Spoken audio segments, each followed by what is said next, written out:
Instagram is destroying society, but Instagram used to be a great site. It was founded by a man who rejected employment at 3 of the biggest tech firms, Twitter, Facebook, and Google, because instead the founder wanted to make a positive change on the internet. His app's algorithms and ads would be hand-selected by him and only his tiny team, which is why Instagram rejected data harvesting. They rejected the toxic aspects of social media to create something healthy, something that would revolutionize photo sharing and photography. By doing this, Instagram amassed 10 million users in just 10 months of its launch. But then something changed.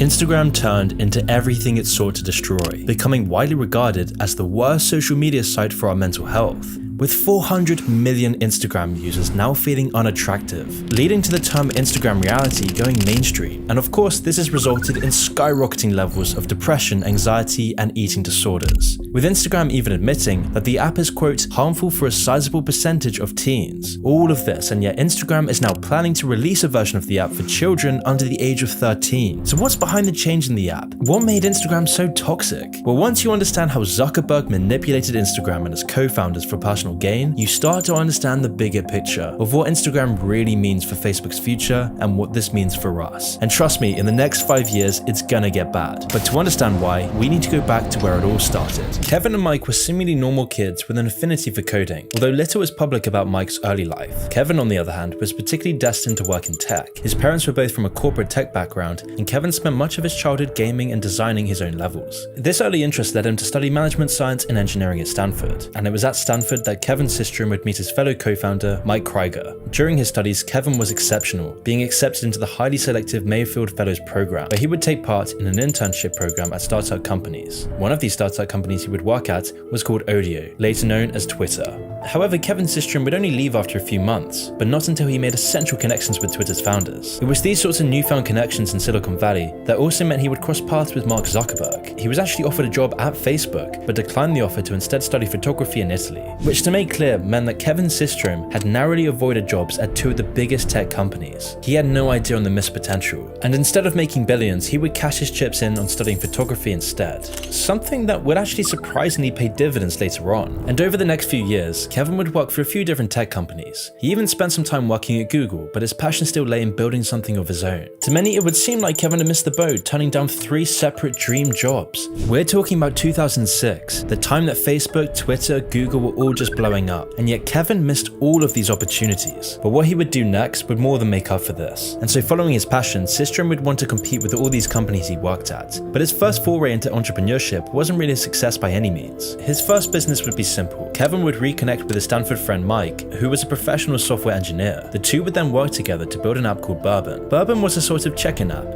where users could post updates on where they had been and attach pictures. But this was more Kevin's hobby. This wasn't solving any problems. The market didn't need it, they didn't want it. And so the app failed to gain any traction, all to Kevin's dismay, because at the same time he was watching Facebook, Twitter, Google all rapidly take off, and he was left with nothing. And so after talking to some users, the co-founders would discover that people didn't really care about the check-in features or most of the other features of the app. Instead, people only exclusively used the photo sharing part of the app. However, because of the way that Mike and Kevin had built the app and its design, investors were still impressed, with investors actually pouring up to $500,000 into the app, $25,000 of which coming from Kevin's former boss, Jack Dorsey. But even with this cash injection, Burbn was destined to be dead in the water. An app with 500,000 backing only had 100 users, with most of the users only preferring the photo sharing technology anyway. Kevin was faced with a crisis. What was next for the company? If this failed, he would lose all his reputation and the connections that came with it. He would be an embarrassment. All the opportunities he missed for this, the founders were now faced with a very hard choice. Should they preserve their current idea or throw it all away and start again from scratch? Considering the fact that pretty much no one's heard of Burbn, it should be obvious what route they went down. But on this next venture, they would learn from their mistakes. Instead of trying to find a use for the current technology itself, they would instead find a problem that needed to be solved first. And so the pair worked on what Burbn did best, the mobile photo sharing. At the time, the current way that people were sharing photos online was just full of problems. The main one being that uploading a photo would just take ages. And so the founders would solve this problem by beginning the process much earlier than other apps. Instead of starting the upload process as the last step, Instagram would instead start uploading the photo photo much sooner, which would lead to much quicker upload times. However, the biggest problem they would solve was that mobile pictures just didn't look very good. So the founders would come up with multiple solutions for this. First, they shrank the photos down to a much smaller square resolution, making photos look good on any phone, meaning photos on Instagram just seemed way more focused. This even helped with the upload problem. Smaller photos meant smaller files, which meant quicker uploads. However, Kevin and Mike's other solution for the poor quality problem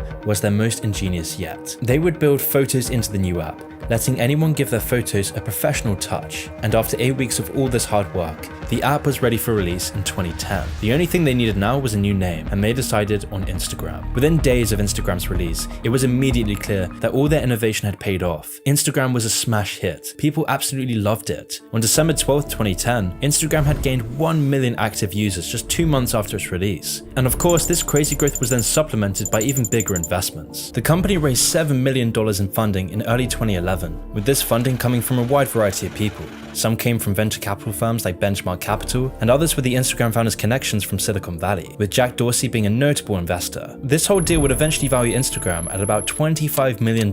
Not bad considering it was only released about half a year ago, but this amount was pennies compared to what Instagram would become. Now that Instagram had established itself and was gaining thousands of users every day, heads were starting to turn. Kevin and Mike were courting offers from numerous companies to buy Instagram, and the day-to-day work didn't pause for these deals either. Instagram required constant attention, especially because the founders didn't want to use an algorithm out of fear that it would be exploited. Instead, Instagram's small team of 12 would have to manually choose which photos were promoted on the platform. Whilst this was a stressful task, it ensured a certain level of quality on Instagram's homepage, and this hard work was paying off for Instagram massively. It seemed like the app had just unlimited potential. Firstly, the app had massive growth numbers. In June of 2011, around 8 months after its launch, Instagram had amassed 5 million users, which would go on to be 10 million just 2 months after. Instagram's growth was then further boosted by endorsements from some massive names. Justin Bieber and Ariana Grande were early adopters, and they would bring their millions of fans to the platform. Because of this, Instagram was becoming the king of Silicon Valley. Instagram was now posing a major long-term threat to the giants of big tech, namely Twitter and Facebook, which is why it did seem likely that Twitter would buy Instagram, considering Jack Dorsey's personal connections with the founders, along with his substantial investments in the company, which is what made it all the more surprising when Facebook bought Instagram for $1 billion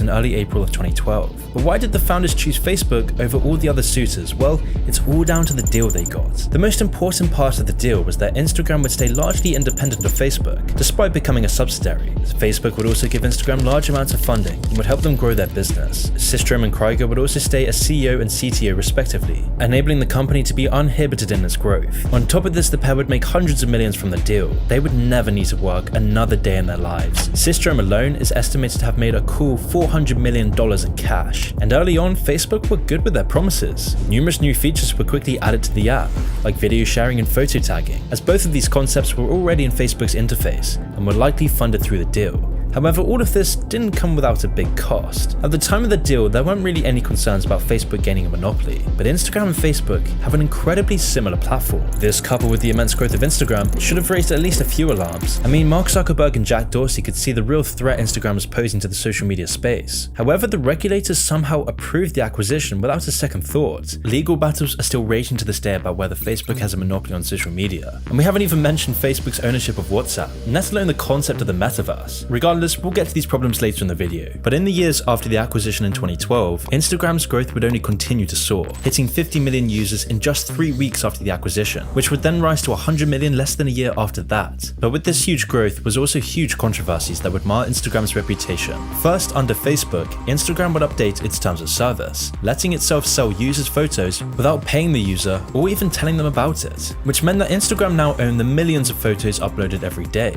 And this was the first of the many sinister changes that came from Facebook's acquisition. But one issue had nothing to do with Facebook, and that was crime on Instagram. Just a year after Instagram's release, the platform is inundated with self-advertising drug dealers. As stupid as it sounds to broadcast your crimes on the internet, the lack of oversight from Instagram made being caught very unlikely. Image recognition technology was still very primitive, and Instagram had too few employees to monitor all of its millions of posts. In fact, back in those early years, there were only 13 employees running the entire site. This meant that the founders were almost powerless to stop the wave of crime on their own platform. They did try some half measures, like banning the hashtags related to drugs and drug dealing. However, these bans were easily circumvented. The criminals just made new hashtags instead. Another problem that the founders were facing was that these criminals' posts would often pop up in users' recommended feeds, and as these drug posts were often targeted towards teens, young people's feeds were always the worst affected. When asked about this in 2013, an Instagram spokesperson stated that, quote, "People can't buy things on Instagram. We are simply a place where people share photos and videos." And because of this attitude, nothing's changed. The consequences of this were then documented in a Vice documentary from 2021, which detailed how money launderers fish for victims through Instagram with posts advertising fast and easy money. Once desperate people take the criminals' money, they are often manipulated into riskier and riskier schemes, which often results in the victims going to prison, or worse, being caught by other criminals. Because when the banks do catch on and freeze the money, the victims often end up owing thousands to organized criminal groups. There's been a flurry of articles written just this year describing how easy it is to find these schemes. The watchdog Tech Transparency Group reports that drug hashtags are recommended to users as young as 13 years old. In testing, they found that one new teen account they made only needed 2 taps to find an account advertising Xanax and fentanyl. Although this is a long-term problem that's affected Instagram since its inception. But these sorts of problems would never stop its growth, and after the Facebook deal was closed, Instagram did seem to be in safe hands, which was true at first. Instagram had near full autonomy to develop into a social media giant, with the founders being free to do as they want with the platform. However, this of course wouldn't be the case forever. You see, Kevin Systrom had earlier stated in 2012 that there weren't any plans to turn photos into ads, but then just 1 year later, Facebook had forced sponsored posts onto the platform. This then came with a plethora of other advertiser-friendly changes, like letting advertisers see analytics on their posts. Now, the founders never really wanted to spam their site with ads, but Facebook did. Facebook needed to make Instagram profitable, which on the surface would sound reasonable, but eventually this would have dire consequences for the platform, consequences that were bubbling under the surface. But on the surface, everything did seem to be going great. Instagram was becoming profitable, and by the summer of 2016, Instagram had amassed 500 million users. However, inside the company was a conflict brewing, as this huge influx of users was both a blessing and a curse for the founders. Whilst it must have felt amazing to see the product you worked so hard on become a worldwide phenomenon, this newfound size would also bring its own new problems, because Instagram was getting dangerously close to outshining Facebook. Instagram was actually getting to a point that it was threatening Mark Zuckerberg's baby, which is why other social media integration was then stripped away from Instagram, with solely Facebook being promoted instead. And in the following years, Facebook would continue to undermine Instagram's independence, with Zuckerberg forcing the founders to put more advertising on the platform, even though this was something the founders completely disagreed with, because until now, Instagram had only allowed specific brands to advertise on the platform. This highly curated choice of adverts was user-friendly and in keeping with Instagram's brand. However, Facebook's system was much more profitable, which allowed the highest bidder to place whatever ads they wanted on the website, which would inevitably lead to lots of ugly, flashy adverts that would plague the platform, not to mention compromising Facebook's algorithms. For the founders, this was unacceptable. It completely conflicted with Instagram's focus on minimalism and quality, and this was just one of the many problems that were now bubbling away underneath the surface. Civil war was brewing. A quick word from our sponsor, Honeygain. Passive income might sound too good to be true, but this isn't the case with today's sponsor, Honeygain. Honeygain is a magical app that makes you money just for keeping it running in the background. But how does Honeygain work? Well, all you need to do is install Honeygain on your device and run the app. That's it. You're making money by simply sharing your internet connection. And to be clear, the app doesn't collect any personal data. Instead, it uses the internet to gather bits of information from the web, such as who's offering the best prices or where fake goods are being sold online. Your internet connection is then used by businesses that need to gather public web data, such as pricing information. Because, for example, best deal sites need to compare prices from different regions, and that's where Honeygain comes in. Honeygain is like the Google of web monitoring for companies. And just by sharing this information, you'll passively make money. Now hear me out, this won't cover your living expenses, but it can get you a free Netflix or Spotify subscription every month. Or if you want to be extra fancy, you can gain access to my YouTube membership. And now you can boost your earnings with Honeygain's new mode Jump Task, where you'll be able to tip your toes into the crypto world and receive 50% more, cash out when you want, no limits on that. So don't wait any longer and sign up to Honeygain today by using my special promo code MOON to get your first $5. Or simply download the app by following my special link in the description below. Now back to the video. Instagram's culture has slowly been morphing into a parody of itself. I mean, filters were built into the app from its inception, and they're still a huge part of making your photos better looking. However, it's also becoming very common for people to enhance their photos in other less honest ways. Photoshopping was and still is everywhere on the platform. In fact, it's become so widespread that the term Instagram reality is very widely used nowadays. There's even a subreddit dedicated to exposing it going by the same name, and it has over 1 million subscribers. And you see, it isn't just photoshopping though. Instagram is full of people people presenting a false idyllic life. And if these tricks don't catapult you to Instagram fame, you can even buy a fake audience. As most of us know by now, it's incredibly easy to buy bot accounts as followers. Even celebrities do it. It's estimated that Ariana Grande has over 65 million fake followers. All of these deceptions are aggregating into a massively unrealistic standard on Instagram. And the sad fact is that it doesn't really matter anymore that people are catching on to this. Even when you use the app and you understand that it's fake, it still massively affects your mindset and your mental health.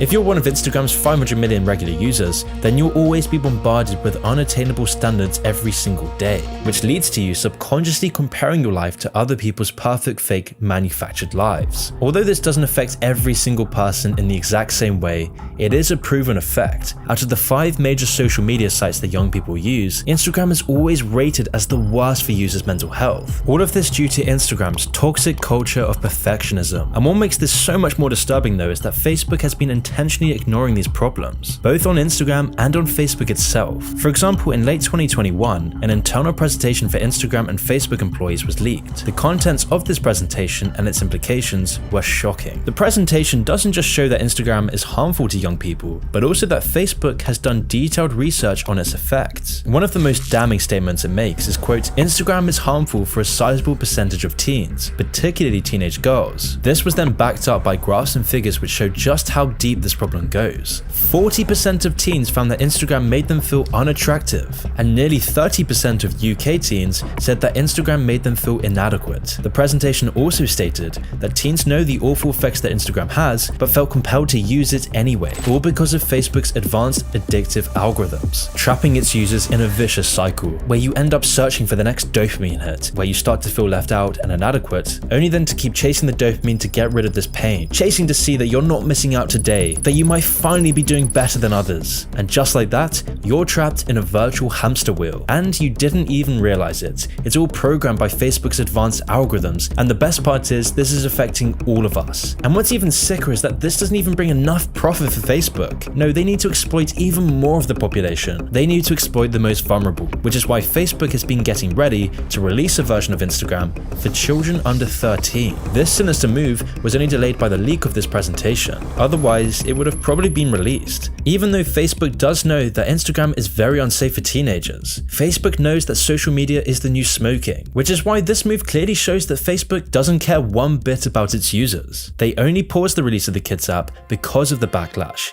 And once that dies down, I'm sure we'll see Instagram Kids release soon after. Soon enough, even your toddlers will be on Instagram, if they're not already addicted to TikTok. It was Facebook's aggressive, money over everything push for more control that finally broke the 2 Instagram co-founders. The straw that eventually broke the camel's back was Facebook's stifling of Instagram's growth. Because to Facebook, it was becoming very clear that Instagram was poised to overtake Facebook in pretty much every metric. Zuck's worst fears were coming to life. Their biggest fears and the reason they bought Instagram was now manifesting, which was evidently enough to keep Mark Zuckerberg up at night with jealousy and resentment. So Facebook actually made the decision to limit the amount of new employees that Instagram could hire, all because they didn't want to hurt Zuck's dying baby. This would then put a massive damper on the company's growth. It simply wouldn't be possible for Instagram to accommodate new users with a small team of staff, which in some ways is actually a good thing. But for Instagram's internal team, this meant that they were always constantly overworked. This and all the other changes that Facebook was doing to the company led to the resignation of both the co-founders. It was never publicly stated why Kevin and Mike chose to leave Instagram. However, leaked documents showed that Systrom suspected that Zuckerberg was intentionally making his life miserable to try and push him out, all because Zuck wanted full control of Instagram. He didn't want Systrom running the company anymore. This was his plan all along. And so when the pair abruptly left the company, it was the final nail in Instagram's independence.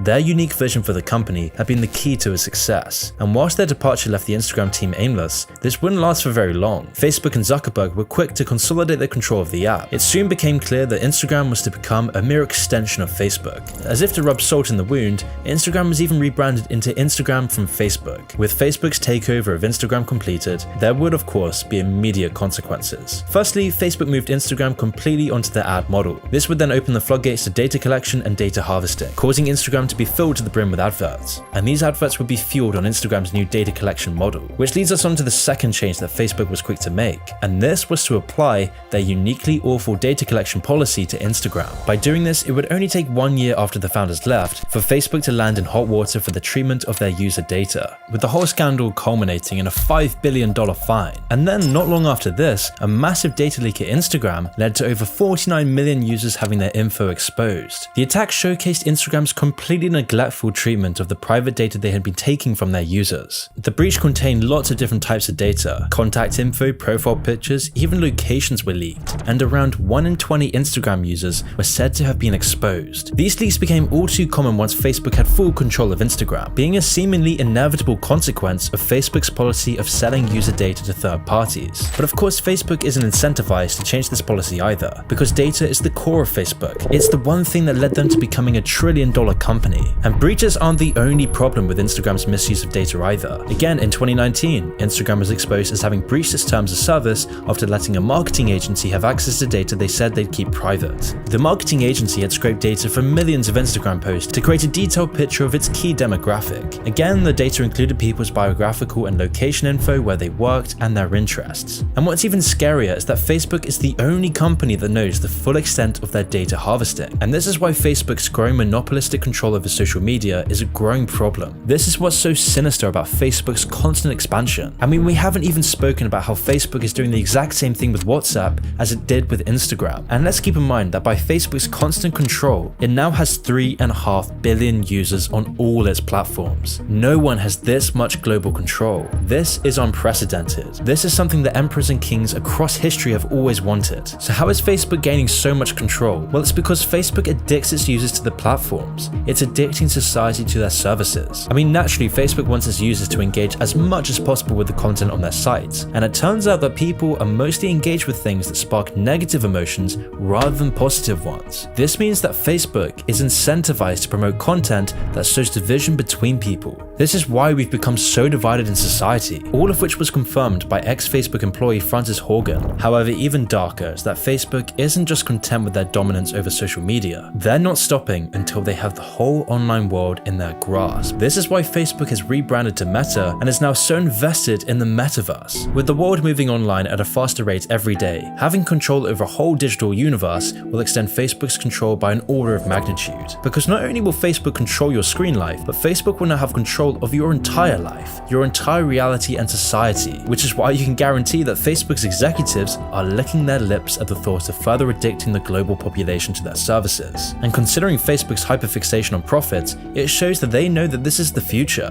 where everyone's not only looking at their screens, but living in an actual universe run by Facebook, controlled by Zuck himself. Because right now, Facebook's control over people is big, but it could soon become effectively unlimited.